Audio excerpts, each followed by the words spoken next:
RT admission 2025मध्ये भरपूर विद्यार्थी वेटिंगमध्ये आहे आणि भरपूर विद्यार्थ्यांच्या स्टेटसमध्ये नॉट सिलेक्टेड आलेला आहे। तर भरपूर पालकवर्ग आहे जे कमेंट्स करत आहे की नॉट सिलेक्टेडवाल्यांना काही चान्स आहे का।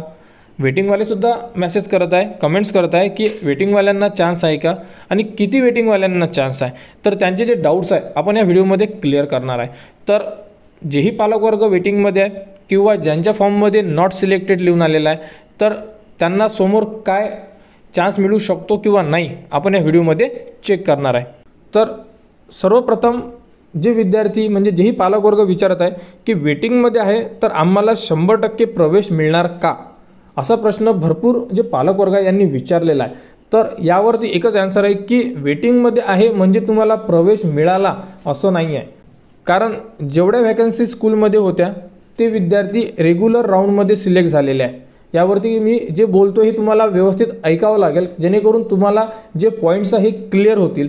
कारण रेग्युलर राऊंड जो आहे त्यामध्ये ज्या वॅकन्सी आहेत म्हणजे जेवढ्या वॅकन्सी आहे ते विद्यार्थी यामध्ये सिलेक्ट केलेले आहे। त्यानंतर यामध्ये काही विद्यार्थी किंवा जे ॲडमिशन होतात हे कॅन्सल होतात, त्यामध्ये रिझन तुमचे डॉक्युमेंटसुद्धा राहू शकतात, काही पर्सनल रिझन राहू शकतात। या अगोदर आपण व्हिडिओमध्ये सांगितलेलं आहे, परंतु जे पालकवर्ग आहे हे खूप कन्फ्यूज झालेले आहे। त्यामुळे हा व्हिडिओ परत आणि डिटेल्समध्ये बनवण्यात येत आहे की जे डाऊट्स आहे हे पूर्ण क्लिअर व्हायला पाहिजे।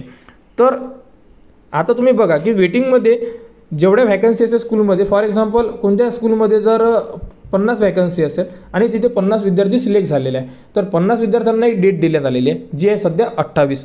तर 28 तारखेपर्यंत जे 50 विद्यार्थी आहेत त्यांना आपले डॉक्युमेंट व्हेरिफिकेशन करून घ्यायचे आहे व्हेरिफिकेशन सेंटरला जाऊन। तर यामध्ये 50 विद्यार्थी जातील परंतु 50ही विद्यार्थी डॉक्युमेंट व्हेरिफिकेशन करत नाही। कारण यामध्ये असं होऊ शकते की काही विद्यार्थ्यांच्या डॉक्युमेंट्समध्ये प्रॉब्लेम आहे, काही विद्यार्थ्यांचे डॉक्युमेंट्स हे फॉर्म भरल्याच्या नंतर तयार केलेले आहे किंवा नंबर म्हणजे जी लिस्ट लागली होती तेव्हा तयार केलेले आहे। तर ते डॉक्युमेंट ग्राह्य पकडण्यात येत नाही व्हेरिफिकेशन सेंटरला, कारण ऑलरेडी GR आलेला आहे की तुमचे डॉक्युमेंट्स हे फॉर्म भरण्याच्या अगोदरचे पाहिजे आहे त्यासाठी। त्यानंतर 50 विद्यार्थ्यांमधून जर 25 विद्यार्थी सिलेक्ट झाले, यामध्ये 25 विद्यार्थी सिलेक्ट का नाही झाले, कोणाचे डॉक्युमेंट्स प्रॉब्लेम, कोणाला स्कूल आवडली नाही आहे, कोणाला की ऑलरेडी आम्ही कुठेतरी वेगळ्या ठिकाणी जे प्लेस आहे हे शिफ्ट झालेलं आहे, ट्रान्सफर झालेली आहे त्यामुळे आम्ही तिथे प्रवेश घेणार नाही, असे भरपूर सारे प्रॉब्लेम्स राहतात। तर जे 25 ॲडमिशन झालेलं आहे आणि 25 ॲडमिशन इथं शिल्लक आहेत, तर या 25 ॲडमिशनमध्ये सर्वप्रथम चान्स देण्यात येतो वेटिंग विद्यार्थ्यांना। जे तुम्हाला वेटिंगचे नंबर मिळाले असेल 1 2 3 4 5 6 7 8 9 10 या प्रकारे, ते वेटिंग नंबर कितीही राहू शकते, डिपेंड करते की RTने तुम्हाला वेटिंग नंबर किती दिला आहे आणि ज्या स्कूलमध्ये तुम्हाला वेटिंग नंबर दिलेला आहे त्या स्कूलमध्ये तुम्हाला प्रवेश मिळेल, वेगळ्या स्कूलमध्ये तुम्हाला प्रवेश मिळणार नाही जर तुम्हाला चान्स मिळाला तर यामध्ये बघू शकता। तर 28 तारीख ही लास्ट डेट आहे। यामध्ये जर काही चेंजेस झाले तर टाईम डेट वाढवून देऊ शकतात RTकडून, जर नाही दिला तर 28 तारखेनंतर जे वेटिंगमध्ये आहे म्हणजे जे आपण एक्झाम्पल दिलं होतं 25 विद्यार्थ्यांचं, तर 25 विद्यार्थ्यांना परत जो मेसेज आहे हा पाठवण्यात येणार आहे की तुम्ही प्रवेश घेऊ शकता आणि तुम्हाला सुद्धा एक डेट देण्यात येणार आहे। फॉर एक्झाम्पल जर 1 तारखेला लिस्ट लागली किंवा 1 तारखेला जर SMS आले तर तुम्हाला तारीख देईल 10 तारीख 15 तारीख जी तारीख मिळेल की तुम्ही तुमचे डॉक्युमेंट व्हेरिफिकेशन करा। मग त्यानंतर संपूर्ण जे पालकवर्ग आहे हे डॉक्युमेंट व्हेरिफिकेशन करणार त्या तारखेपर्यंत जी तुम्हाला तारीख दिलेली आहे।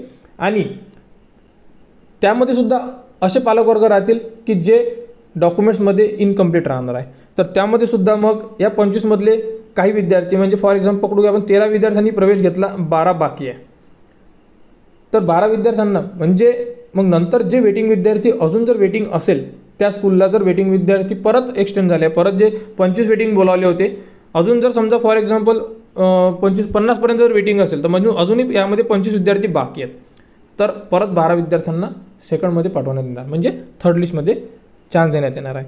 अशा प्रकारे ही प्रोसेस चालणार आहे वेटिंगवाल्यांसाठी। यामध्ये जर कुठे डाऊट्स असेल तर तुम्ही कमेंट्स करू शकता, कमेंट्सवर सुद्धा तुम्हाला संपूर्ण माहिती दिल्या जाणार। आता यानंतर जे विद्यार्थी नॉट सिलेक्ट आहे त्यांच्यासाठी कोणती अपडेट आहे ते सुद्धा आपण या व्हिडिओमध्ये बघणार आहे। तर व्हिडिओ शेवटपर्यंत बघा आणि RT बद्दल संपूर्ण अपडेट तुम्हाला आपल्या YouTube चॅनलवर देण्यात येत आहे। त्यासाठी आपल्या चॅनलच्या कनेक्टमध्ये राहा आणि चॅनलला सबस्क्राईब करा जेणेकरून जी अपडेट येईल ती तुमच्यापर्यंत पोहोचली पाहिजे। त्यानंतर पालकवर्गांचा प्रश्न होता की आमच्या फॉर्ममध्ये नॉट सिलेक्टेड लिहून आलेला आहे, तर नॉट सिलेक्टेड आले आहे तर आम्हाला प्रवेश मिळणार का, असे प्रश्न भरपूर जे पालक वर्ग आहे विचारत आहे आणि यामध्ये 50% विद्यार्थ्यांचे नंबर लागलेले नाही आहे, त्यामुळे त्यांची संख्या जास्त आहे ज्यांचे नॉट सिलेक्टेड लिहून आलेलं आहे. तर त्यांनासुद्धा वाटत आहे की आपला नंबर लागेल का, आणि ते सुद्धा आशा धरून बसलेले आहे की नेमके किती लिस्ट लागणार आहे. या संदर्भातसुद्धा RTI कडून कुठेही अपडेट दिलेली नाही आहे, परंतु दरवर्षी 3 ते 4 लिस्ट लागतात, कारण त्या व्हॅकन्सी आणि जी ॲडमिशन प्रोसेस आहे आणि जे पालकवर्ग ॲडमिशन घेताना जे डॉक्युमेंट्सची कमी असते त्यामुळे प्रवेश रद्द होतो, त्यामुळे लिस्टच्या मागे लिस्ट लागू शकतात. त्यामुळे वेट करा. तर बघू शकता की यामध्ये नेमकं काय होऊ शकते. आणि ही जी माहिती आहे ही संपूर्ण माहिती आम्ही कुठून तरी माहिती घेऊनच तुम्हाला माहिती देतोय. टोटली याबद्दलची अपडेट RTI कडून दिलेली नाही आहे, परंतु दरवर्षीची जी प्रोसेस चालत आहे त्या माहितीवरून, त्या प्रोसेसवरून तुम्हाला याबद्दलची माहिती देण्यात येत आहे. यामध्ये कुठे काहीतरी या वर्षीचा रूल लावून चेंजेस होऊ शकतात, त्यामुळे ही एक माहिती फक्त मार्गदर्शन म्हणून तुम्हाला सांगण्यात येत आहे. कारण जर RTI ने कोणता रूल वेगळा लावला आणि यामध्ये जर काही चेंजेस झाले आणि तर तुम्हाला असं वाटेल की आम्ही जी माहिती दिलेली ही चुकीची आहे, तर ही चुकीची नाही आहे. आतापर्यंत जी प्रोसेस सुरू आहे त्यावरती ही माहिती बनवण्यात आलेली आहे, ती माहिती घेऊनच तुम्हाला सांगण्यात येत आहे. तर बघू शकता नॉट सिलेक्ट आले तर काय होऊ शकते. तर आपण एक उदाहरण बघितलं की जे विद्यार्थी सिलेक्ट झालेले आहे, समजा पहिल्या लिस्टमध्ये जर 50 विद्यार्थी जागा आहे रेग्युलरमध्ये, यामधले 20 विद्यार्थी सिलेक्ट झालेले आहे, 30 विद्यार्थ्यांची ॲडमिशन कॅन्सल झाली. त्यानंतर इथे जर परत 30 जागा खाली आहे आणि यामध्ये जर वेटिंग विद्यार्थी फक्त 25 असेल आणि दुसऱ्या लिस्टमध्ये 25 विद्यार्थ्यांना SMS गेले, म्हणजे स्कूलमध्ये आणि वेटिंग विद्यार्थ्यांमधून सुद्धा काही ज्या ॲडमिशन आहे कॅन्सल होतील, कारण डॉक्युमेंट्स प्रॉब्लेम, काही पर्सनल प्रॉब्लेम या प्रकारे. तर यामध्ये स्कूलमध्ये व्हॅकन्सी खाली राहणार, जे काही राहतील 5-10 व्हॅकन्सी. तर यामध्ये मग नॉट सिलेक्टेडवाल्यांचा विचार केला जाऊ शकतो, कारण वेटिंगवाल्यांना पण चान्स दिला आहे, रेग्युलरवाल्यांना पण चान्स दिलेला आहे. रेग्युलरवाल्यामधून सुद्धा काही विद्यार्थी कॅन्सल झालेले आहे, वेटिंगवाल्यांना चान्स दिला, वेटिंगमधून सुद्धा काही विद्यार्थी कॅन्सल झालेले आहे. आता वेटिंग संपलेले आहे, वेटिंग नाही आहे, मग त्या व्हॅकन्सी खाली आहे. तर यानंतर मग जे विद्यार्थ्यांचा नॉट सिलेक्ट आलेला आहे त्यांना चान्स देऊ शकतात, आणि ते सर्व डिपेंड असणार आहे RTI डिपार्टमेंटवर की नेमकं काय करायचं, लिस्ट लावायची की काय करायचं, कारण त्याबद्दलची अपडेट अजूनपर्यंत तरी उपलब्ध नाही आहे. तर अशा प्रकारे ही एक अपडेट होती. यामध्ये नॉट सिलेक्टेड वेटिंगवाल्यांना या प्रकारे तुम्हाला जी प्रोसेस आहे ही चालणार आहे. या व्यतिरिक्त जर कोणती अपडेट RTI कडून देण्यात आली तर ती तुम्हाला आपल्या यूट्यूब चॅनलवर देण्यात येईल, किंवा तुम्हीसुद्धा माहिती घेऊ शकता. व्हेरिफिकेशन सेंटर आहे, आजूबाजूला स्कूल आहे तुमचे जे RTI मार्फत प्रवेश देतात, तिथेसुद्धा जाऊन तुम्ही इन्फॉर्मेशन घेऊ शकता.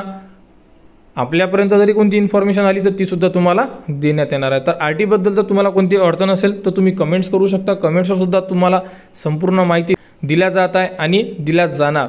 तर RTI बद्दल जी पुढील अपडेट येईल ती तुम्हाला आपल्या यूट्यूब चॅनलवर उपलब्ध करून देण्यात येणार आहे. त्यासाठी आपल्या चॅनलला सबस्क्राईब करा व हा व्हिडिओ इतरांपर्यंत शेअर करा.